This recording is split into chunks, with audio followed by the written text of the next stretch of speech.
এই যা, তুমি জামাই ষষ্ঠীতে খালি হাতে যাবে? যাও গিয়ে মিষ্টি নিয়ে আসো। জামাই সেজে আমি হাজির এই বোকা জামাই শোন, তোর টোটো ভাড়াটা দে। আমার কাছে তো পয়সা নেই। নেই? মিষ্টি হাইটা আমাকে দে। ও তুমি মিষ্টি খাবে না? শুধু মিষ্টি দিলে হবে না, তোর ধুতি জামা দুটোই খুলে দে। আচ্ছা ঠিক আছে, দাঁড়াও আমি ধুতি জামা খুলে দিচ্ছি তো আমাকে। যা এবার বাড়ি চলে যা।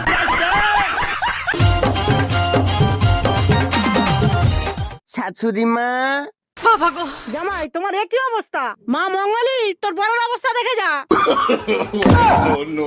এই কি অবস্থা তোমার?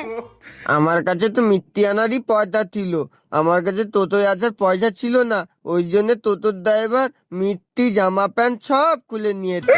হাই হাই, এই বোকা জামাই নিয়ে কি করবি তুই? তোমরা তো সবই জানো, মা আগের বারে এসে কি কীর্তিটাই না করেছে, আর এবারে এসে